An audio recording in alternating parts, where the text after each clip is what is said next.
Tour d'horizon de l'architecture nantaise avec François Dussault, de l'agence DLW Architectes, qui va pour le coup accentuer son intervention sur l'hospitalité et l'unité par le bois.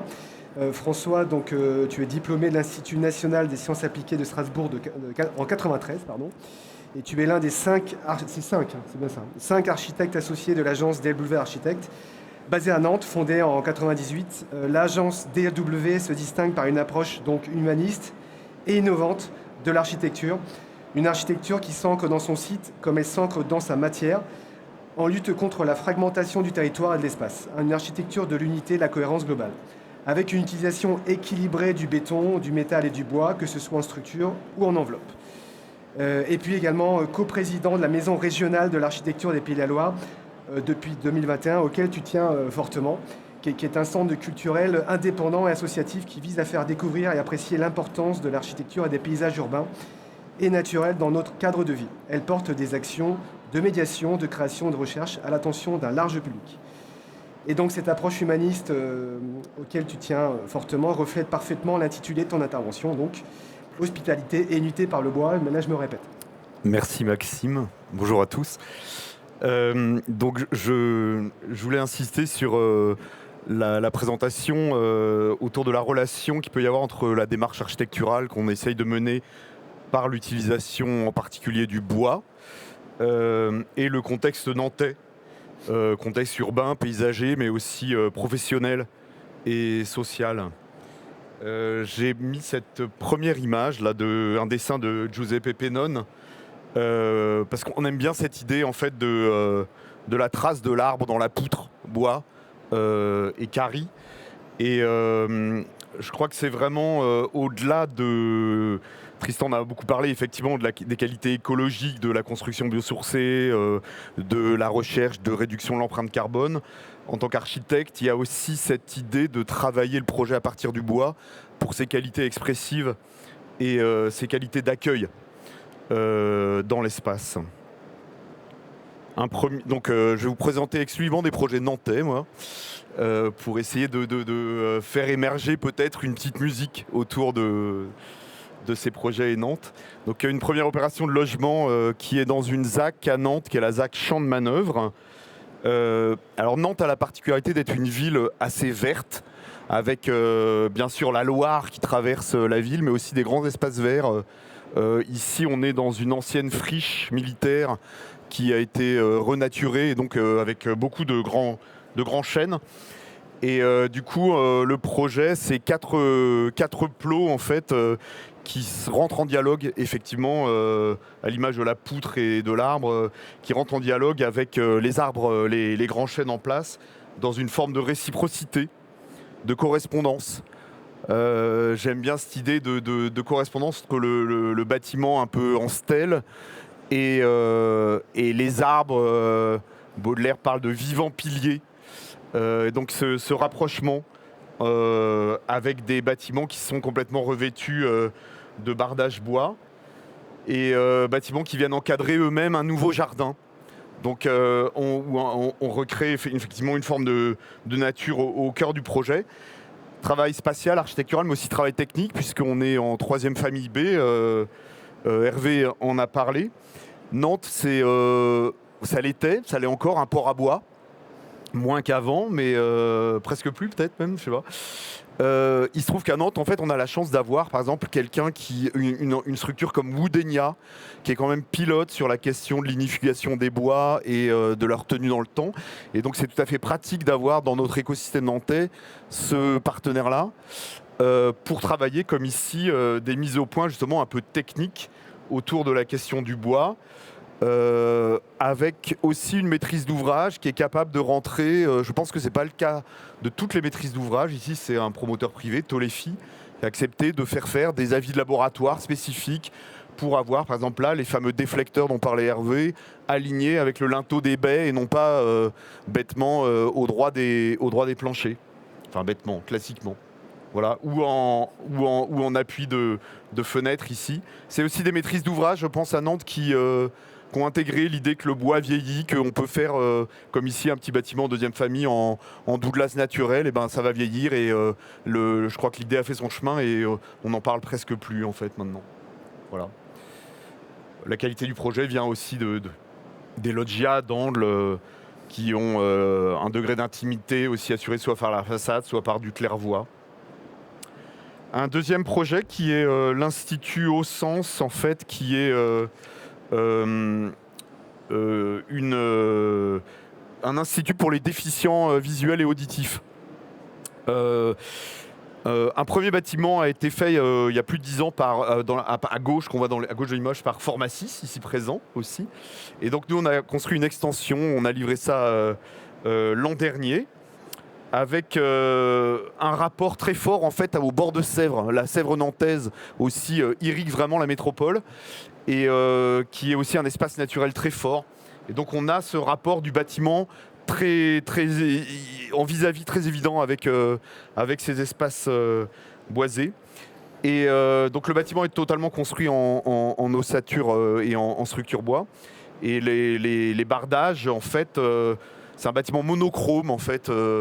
En résonance avec son programme. On joue sur le lisse et le rigueux par ce travail aussi sur les bardages menés avec Boudénia dans une idée justement d'unité. On essaye de développer une architecture via le bois la plus unitaire possible dans une forme de lutte contre la fragmentation qui est quand même fréquente dans notre monde.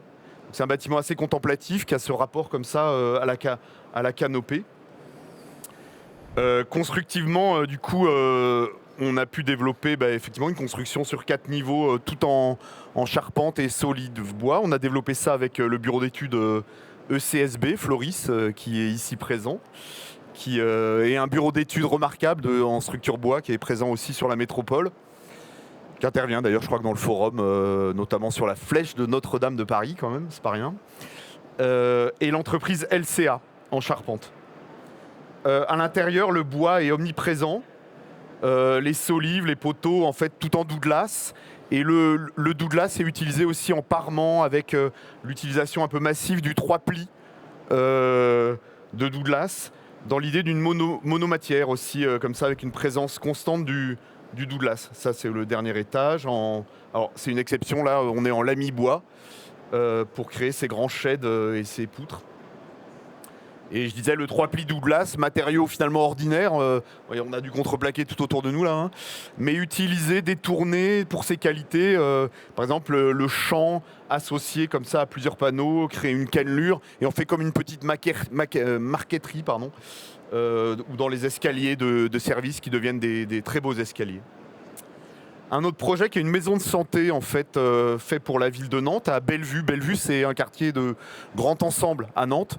L'Agglo a quand même un certain nombre de quartiers grand ensemble qui ont fait l'objet d'une politique de la ville assez massive. Et c'est une action politique assez forte de vouloir réintroduire une maison de santé donc, pour des populations fragiles, pour avoir un accès aux soins et aux services sociaux. C'est un bâtiment finalement très modeste, hein, R+1, qui a une vêture bois qui a été fait aussi par LCA. Mais là, ici, c'était pas anodin non plus de faire accepter au cœur d'une zone en rue, autour d'un quartier où on a eu à Nantes des émeutes, on a eu des révoltes, on a eu des bâtiments qui ont brûlé. L'idée de pouvoir faire un bâtiment en bois au milieu de la cité et d'y croire. Et justement, je pense que c'est un bâtiment qui est vraiment au service de la population. Et l'utilisation du bois ici contribue, je pense, à un apaisement du quotidien, des relations. Il est sur les parcours des habitants.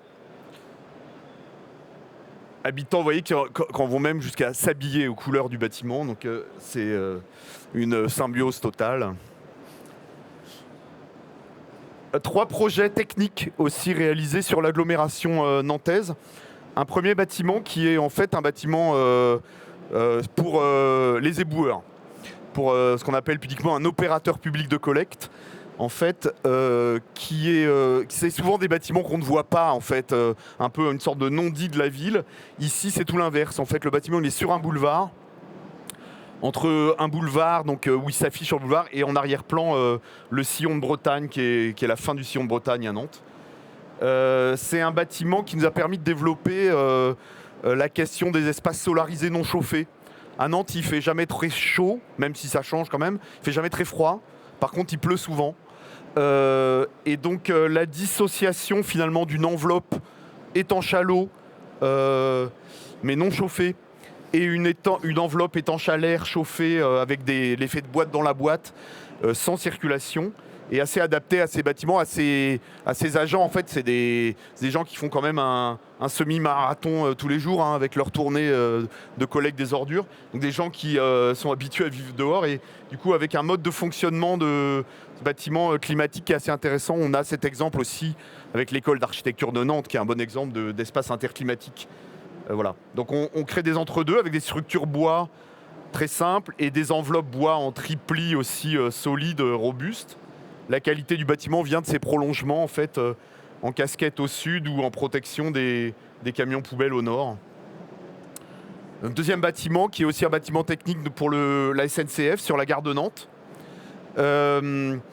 C'est un peu la même chose. On a pu détourner Nantes est une région horticole massive avec de la production de légumes à une échelle industrielle. Donc il y a des constructeurs de serre aussi qui sont très présents. Donc détourner un système constructif de la serre au profit justement d'espaces interclimatiques.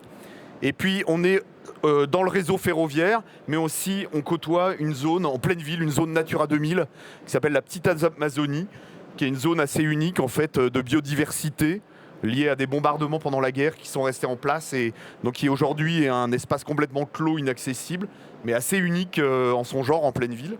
Et donc le bâtiment est dans ce rapport franc au végétal. Donc, il y en a deux en fait, il y en a un qui est non chauffé, l'autre est chauffé. On retrouve cette logique justement des entre-deux non chauffés avec le système de serre, les voiles d'ombrage, et puis cet entre-deux en coursive qui donne des vues sur la petite Amazonie. On a voulu utiliser du bois massif et retrouver la poutre treillis, en fait du bois le moins transformé possible. Il n'y a pas de lamellé-collé. Retrouver aussi l'identité de la poutre treillis bois, comme les poutres métalliques d'un bâtiment industriel. Oui, on peut construire des structures bois et accrocher un pont roulant sur une structure bois, il n'y a aucun problème technique.